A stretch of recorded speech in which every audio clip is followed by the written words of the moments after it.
want to start with, one of the reasons why Jim wanted us to talk to you was you would give a good explanation of what the hell sound unseen really is.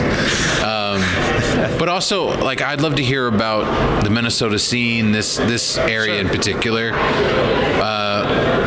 What are your memories of kind of Minnesota film for you? Where was your first interaction with it? So the first time I remember coming up to Minneapolis for something was I grew up in Rochester, Minnesota, which is like an hour and a half south of here. And through some weird, like, happenstance, affiliations, I helped out on the Mitch Hedberg film Los Enchiladas that he made. I was in high school and I just did like grip work on it. And there was a cast and crew screening at the Oak Park Cinema, Oak Street Cinema, which was where Sound and Scene was for a while. But that was my first time coming up here to see a film. That was in like 1997 or something like that. And then, every once in a while I would just come up for stuff like I saw the Sex Pistols documentary up here when I didn't live here. So it was sort of like a destination place for films that weren't playing in my small town of Rochester. And what was the other part of the question? Like, just Sound and Scene? Yeah, I guess 99 was the first one. Yep. But I know the first couple ones kind of blended in. It was all under Nick and kind of that little...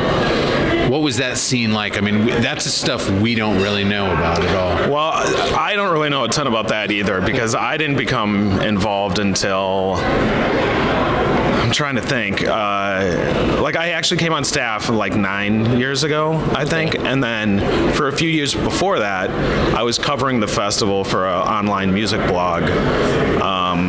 And I was just kind of like, okay, so here's a film festival that's about music. I come from a music background. I run a theater for my day job. Like, okay, these are like my two loves just kind of coming together. So it was immediately just like super attractive to me as a film festival and just as something that's really cool in the city. In programming, what are you looking for? Basically, it's just I like a good story. It doesn't have to be about a band or a subject that I'm familiar with or that I'm even a fan of. If something can just like catch my attention and make me interested, especially if I'm not interested in the subject or a fan of it. If I watch something, I'm like, man, I either didn't know who that was or I wasn't a fan, but that was really good and it made me super interested. The Kenny G documentary from last year is a perfect example. I'm not a Kenny G fan, but that movie was fantastic and it made him just so like personable and funny in a way that I did not know he was. So, it could be about anything, but as long as it's a good story and enjoyable, that's the main thing that I look for. As far as like venue spaces and not just for screening films, but having events for this festival, how fun is it to plan out what you guys are going to do year to year in the city itself? Like knowing we're going to touch tone this. Yeah. Obviously a lot of it's probably availability, but as far as like giving us a kind of a mini tour every festival, it's got to be something fun to plan this out. Yeah, it's fun and stressful because we think we know what's going to do really well, and it's like, oh, we need to put this in a big venue, or we know this would work in this venue. But sometimes you guess wrong, Sometimes you think a movie, again, for some reason, to bring up the Kenny G documentary, we were like, this movie's going to be huge. Like, it's interesting, it's funny, people know who Kenny G is. If they love him, they're going to want to see it. If they hate him, they're going to at least be, like, intrigued by it. And so we put that in the biggest room that we had, and like 20 people showed up. So it's like sometimes sometimes you don't, and it's sort of like some guesswork. But it is fun to sort of look at a film and be like, okay, we know that we can partner with this organization or with these people who've been with us for a while, or look for new avenues of getting our stuff in front of people who normally wouldn't see it. So that's always kind of the fun part, is what are we going to put together? What connections are we going to make here? What's it like having, like, Moxie's been a couple years now with it. I mean, having these partners that do kind of champion, and I know over the years y'all have seen great partners had to COVID hit, change kind of things. You know what I mean? Like, to transition also has been an interesting part for the festival. Yeah, absolutely. That was, there was a moment where when COVID hit and we were like, we don't know what the hell we're going to do. Like, how we can't do an in-person film festival, and that's what we do. So what's the move? Do we cancel? Do we postpone it? Do we, hope that this is only going to be a 2-month lockdown or whatever, which we all kind of thought. But as, other festivals were kind of going virtual, it was like, okay, I think we can do this. We don't know how, but we'll figure it out. And that was kind of it. It was just figuring out how to still do this, how to do like a music showcase over Zoom, because we always have live music as part of the festival. We always want to have live music as part of it. So, okay, can we get artists to just set up a camera in their living room and play acoustically instead of being in a venue? And that was actually kind of the cool thing, because we were able to get some artists and directors that wouldn't have been able to come to the festival otherwise. I mean, I got to do a Q&A with Alex Winter from Bill and Ted's Excellent Adventure, which is one of my favorite movies, but he did that Zappa documentary, and he wasn't going to be able to come in, but, hey, here's 30 minutes to do a Zoom Q&A. So stuff like that was like really kind of cool, and just showed that, no matter what, people are going to be interested in film and talking about this stuff. So, yeah, it was a weird pivot, but it was good for us. No, it's big. Yeah. As far as this festival, were there any films that you were so happy that you were able to grab or get? Anything that stands out? I mean, I know all of them y'all love, but you know what I mean? Anything that you were like, hell yeah, we do got this. Yeah, Chop and Steel was one that, the term music adjacent comes up a lot this year, and the last couple years, actually. And that's one where it's really, it's not about music at all, and we're a music film festival, but it really, embodies the spirit of Sound Unseen, I think, where it's just these two wacky guys, kind of like me and Jim, I guess, a couple wacky guys just doing this thing. And it's, it's a very, it's a very punk rock sort of thing that they do. And we were super thrilled that it worked out, and that we were able to get the two guys from the Found Footage Festival to come out. The director is coming out. So, yeah, that was one that, it was like, can we play this? Is this going to work? Oh, totally. This will absolutely work.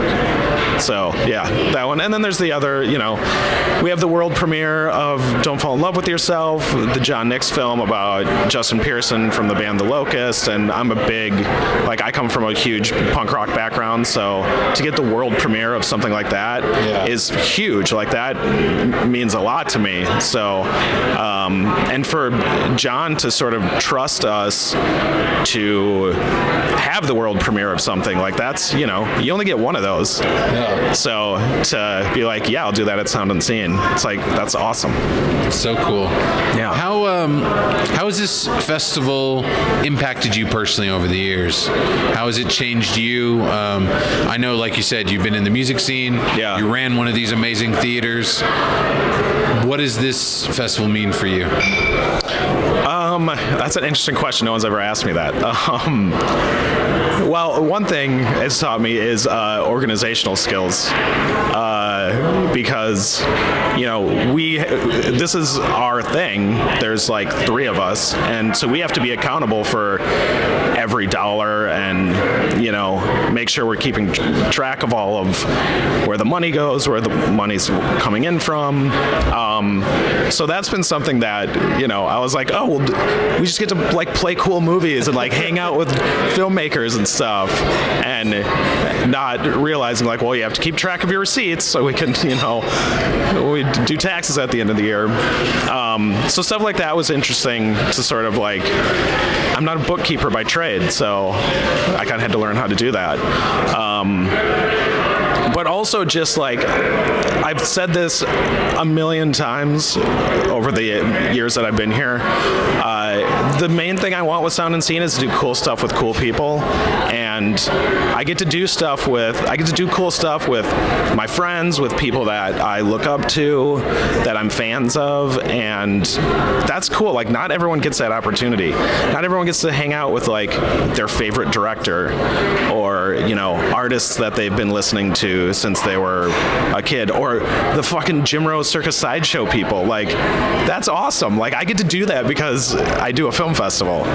So it's pretty crazy having them walk around. I'm like that's Mr. Lifto. This is freaking insane. I know, right? Yeah, I was talking to him out front the other night, and I was like, man, I had that Nine Inch Nails Closure VHS tape, and like, I was fascinated by you guys. Like, I've been watching that since I was like, 20 years old, 19 years old. So just sort of like, yeah, stuff like that. And then to see him walking around the hotel. He's having a coffee earlier. Yeah. I was like, what the hell's going on? Yeah. Surreal. Totally. Yeah. I'd love to ask, what is your most memorable theatrical experience you've been able to be a part of? It can be at a festival, it can be when you're back running the theater, anything that comes to mind. Yeah, I mean, hands down, I talked about how I was involved in the Mitch Hedberg film Los Enchiladas. Somehow, a few years ago, we were able to screen the film. It had never had a public screening in Minneapolis, and we put that together. Yeah, it did. Even like after his death, nothing. Nope, it never. Yeah, and got in contact with his widow, and we were talking, and it just like somehow it all fell into place, and we were able to do 2 sold-out screenings here, and I'm immensely proud of that. Like, it was a real weird, like, full circle moment to have worked on that film, and seeing the like behind the scenes stuff when it was being made, and like, sitting in a room with like Todd Barry and Mark Maron as I'm a teenager, and these are like my comedy like heroes, and then 20 years later I get to put on a screening of that film. It was crazy. I'm super proud of that. I think it's awesome that we got to do it. That's amazing. Wow. Yeah. I can't believe it had never been played. It had done like festival stuff, but then it just kind of like sat in the vault for like 20 some years. So now I've asked the film question. Best concert. Best concert. It doesn't have to technically be Minneapolis. Sure. I know the venues kind of everywhere. Yeah. I got to see Rage Against the Machine in 1996, I think, which was like the height of their popularity. That was amazing. The same year, I saw the Sex Pistols on their reunion tour, which was amazing because that's a band that I'd always loved. I'm like, well, I'm never going to get to see them. They were together for like 2 years in the 70s, and they got back together, and I was like, well, I'm 16, but I guess I'm going to Chicago to see that show. I've seen like a ton of shows. Seeing Oasis in Seattle was great. I flew out there to see that right on their last tour before they broke up.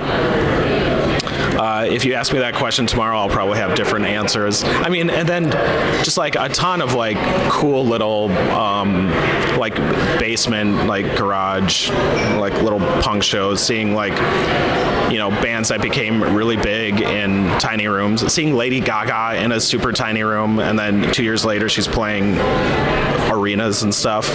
Like, that stuff is kind of cool. How serendipitous the festival, founded in '99, the significance of that song, the city, like, does it feel like there's an aura around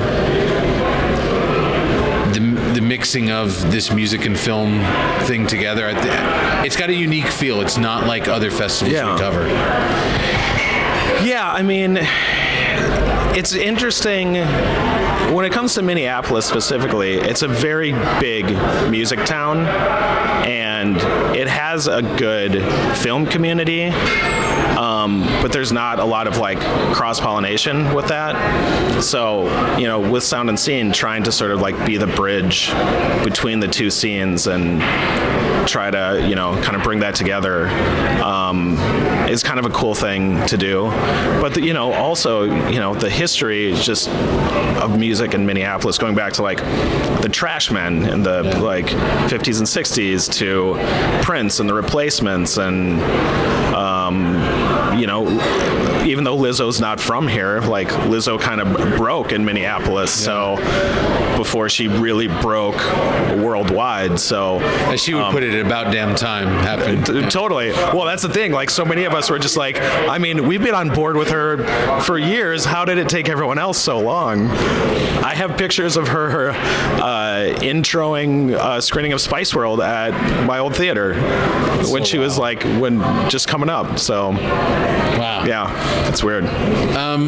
Rich, I'd love to end it by just asking, as far as like, where do you see the festival in 5 years? Like, where do you want it to be 10 years down the line?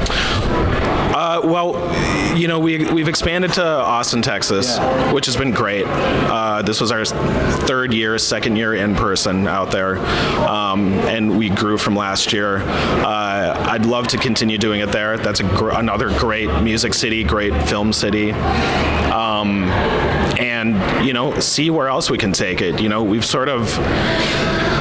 tossed around the idea of doing a Sound and Scene tour, you know, and just going and seeing, you know, what would Sound and Scene Denver look like? What would Sound and Scene Portland look like? You Memphis, Nashville, anywhere, you know, San Francisco, like, wow, just so just London eventually. Sound and Scene Paris, man. If we could figure something out for London, I would lose my mind. That's like all of my favorite groups are from there. So, yeah. Rich, it's been a pleasure. We've been wanting to come up here. Jim's been pushing us. So I think the Austin expansion kind of gave us now we have to, because you came from our neck of the woods. So thank you for the chat. Thank you for the time. It's always a pleasure. Thank you. Yeah, thank you for coming out. Thanks.